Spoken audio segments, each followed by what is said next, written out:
Hello, CFUV listeners. My name is Jason Cognier, and I'm very excited to introduce you to Ayurvedic medicine, which has helped many people better their health, including myself. Today, I have on the phone with me Elham Ansari from Awakening Wellness in Victoria. She is a practitioner and educator of Ayurvedic, the Indian medical system. She focuses on taking the mystery out of our health and primarily uses our food as treatment. She studied in New Mexico and India at the Ayurvedic Institute with her teacher, Dr. Vincent Ladd, amongst other influential teachers. She also completed her yoga teacher training at the Ayurvedic Institute. Elham provides individualized Ayurvedic assessments as well as group classes. Because of her energetic, humorous, and interactive presentation style, her patients are better able to understand and enjoy sessions. Elham's only goal is to get to the heart of the situation. Elham, thank you for joining us. Thank you, Jason, for having me. Can we start off by having you just tell us a bit about Ayurvedic medicine? Like, what is it? Okay, so Ayurveda comes from the Sanskrit word meaning the science or understanding of life and life energy. So it's all about creating a way for us to understand what is happening. So to understand our imbalances and to understand tendencies towards certain imbalances, and also understand how to remedy these imbalances by simple means like food and lifestyle. Why did you decide to study Ayurvedic medicine? I was looking for a field that covered pretty much everything, something that was able to look holistically at the entire system and to see how everything's interconnected and how by getting to the root and addressing the cause and allowing the person to understand what the cause is, how we can actually create shifts. I come from a background in art and design, and so my goal has always been to bring balance and composition and complete things. And it never felt quite right applying that to artwork and to, paint on canvas. And I was always looking for a way to bring the creative energy into real people and real life. Doing this really has done that.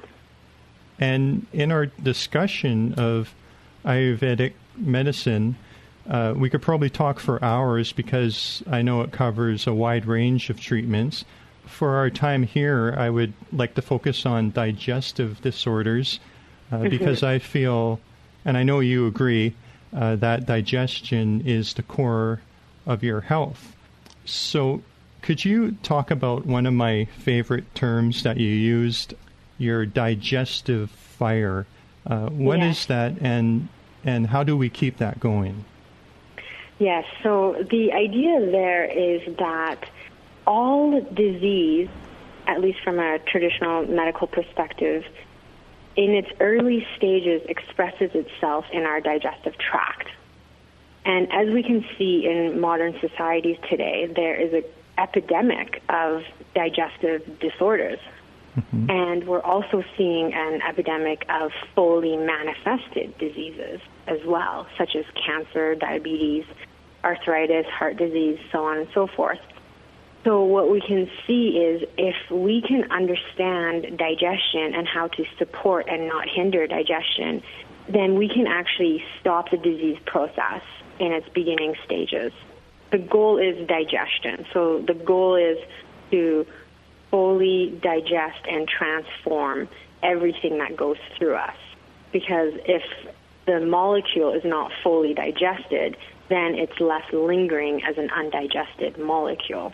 Now, if we look at the technical term for a toxin, which is so widely used now, everyone's really concerned about toxins, and essentially all a toxin is a free, lingering, undigested molecule.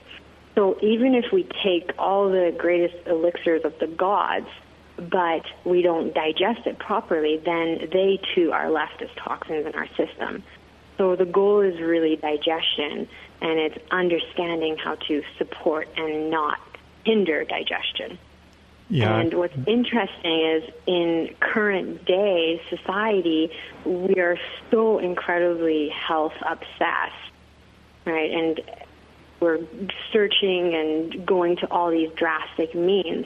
And actually, a lot of these cultural health trends are actually not totally supportive to digestion. So digestion is actually very easily supported and very easily hindered. And it's a very, very simple thing. So if we come back to the simple basics, we can all have great digestion. But it's because we've complicated things and we've gone to these drastic measures, or we just have a downright poor diet that, things have kind of gone astray. Yeah, that brings me to my next question. I mean, over the years, you got all these different books on different diets that have come along, and whenever I spoke to someone about that have read one of these books, it's always all or nothing, like everybody should be on this diet. Mm-hmm. Can you talk about a healthy diet for one person may not be good for another person? Yeah, it's really unfortunate in our consumer-driven world. Even wellness has become arbitrary facts, blanket statements of good and bad, and the latest fad or super product, right? But what is medicine for one is poison for the other. We must always remember that, and we must then learn to be in touch with what is good for us as an individual. Not for your friend or this other person, but what is your constitution, what is your current imbalance, and what do we need to bring in to balance that. So as soon as we get into these fad diets, like everyone eat raw food only, everyone do the Atkins diet, so on and so forth, then we can't have one thing work for everyone during every season. So it really comes back to completely having a solid understanding of ourselves as individuals and our individual needs, and really turning off and plugging our ears to all the confusing, arbitrary information out there, and finding a simple logic that applies to us as unique individuals, just getting rid of all the arbitrary fads and trends. Could you talk about food combinations? I think that's something that our Western society does not understand almost at all, because I see what people, now that I know better, I see people combining certain foods, and I say to myself, man, that's going to entertain their digestive system for a while, especially with fruit. Can you at least talk about food combination? Yes, certainly.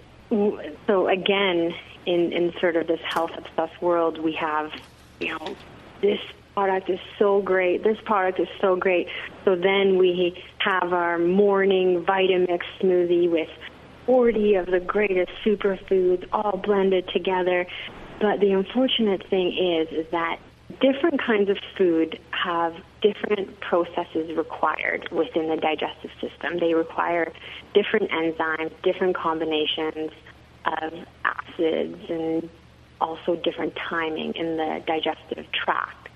And so when we combine these foods together, the digestive fire literally doesn't know what to do, and it pretty much gives up and just leaves the food to spoil. So then example of that, like you were mentioning, is, for example, fruit. Fruit has to go through a fermentation process in relation with the stomach's juices, whereas something like dairy has to go through a curdling process. So then we see, okay, especially fruit and dairy, that's going to cause havoc. That's going to cause major confusion. But fruit is a really simple one to begin with, because just simply not having fruit around food or after food or during your food is going to make a huge shift.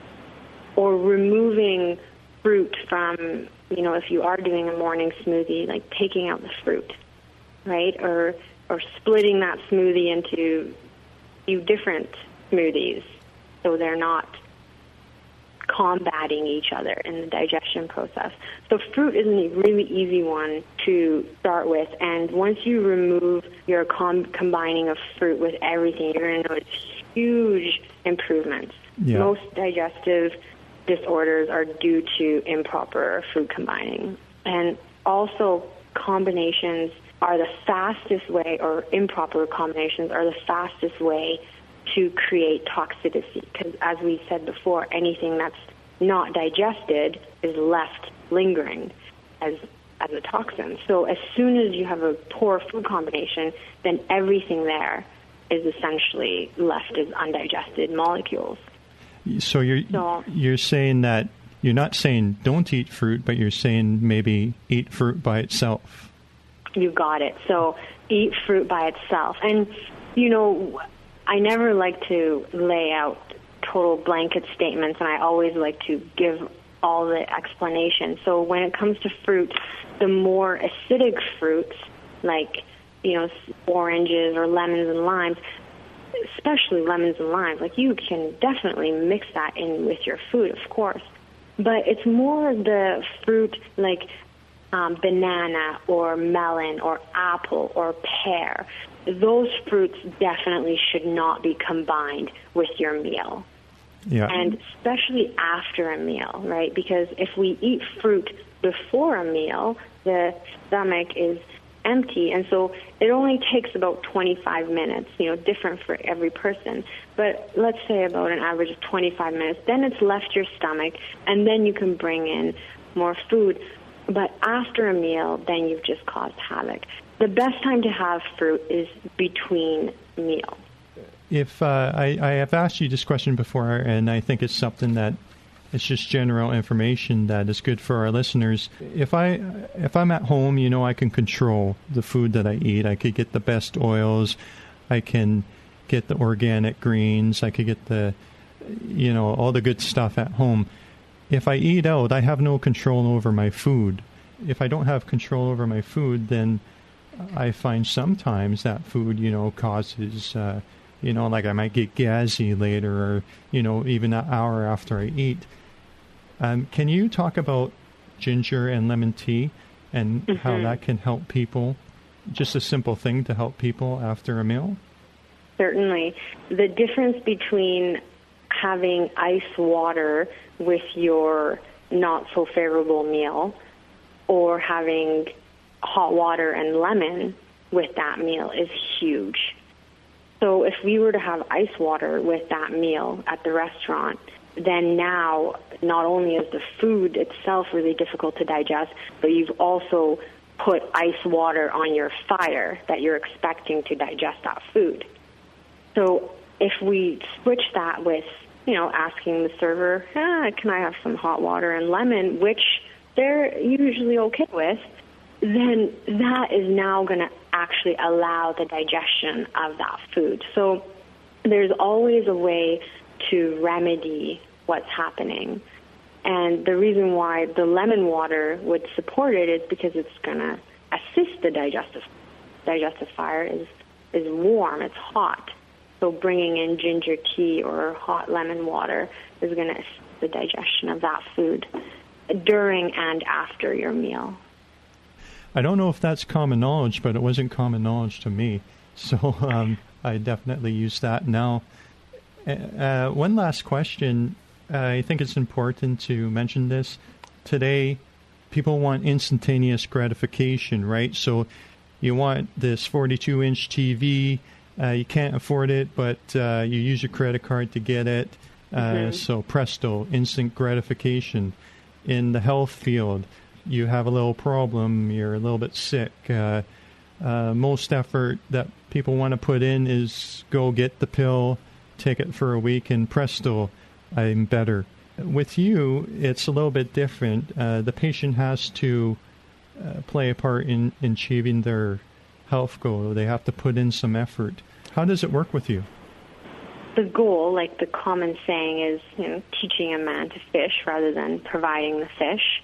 And the idea is the individual needs to understand the aggravating factors that are creating the situation. Because situations don't come out of anywhere. It's cause and effect. And so rather than giving someone a pill, like an antacid, here, take this every day, it'll take care of your acid reflux. But they go on eating chilies and hot sauce without making the connection of, hey, maybe it's the chilies and hot sauce that's creating my daily acid reflux. So, for some people, they're not ready to make the shifts in their life. And that's totally fine, too. And the option is there to say, here's a natural antacid and take that. But what we really want to move towards, Jason, today is, a society where people are taking responsibility. They feel empowered and they feel like they understand and know what's going on. And it's so empowering for a person to understand, this is what's creating my situation. And especially what if that thing that's actually creating their situation, maybe they think that thing's actually really good for them. Maybe they heard, this thing that's so good for me. Everyone's doing it, and and there's a lot of these health fads that are actually not benefiting people, and they think it is. And so it's all about understanding and empowerment. But yes, it sure does take effort and time. That's why I asked the question, because I know with my time with you, it wasn't until I started sitting down for a half an hour every night and just kind of going through the notes you gave me and kind of writing questions down. Once I brought you 17 questions, we had to answer them all, right? So so basically it was my effort too. So I can't give you all the credit, but things have worked out. The point I was hoping to make here is that patients have to put their effort into their health as well as the practitioner.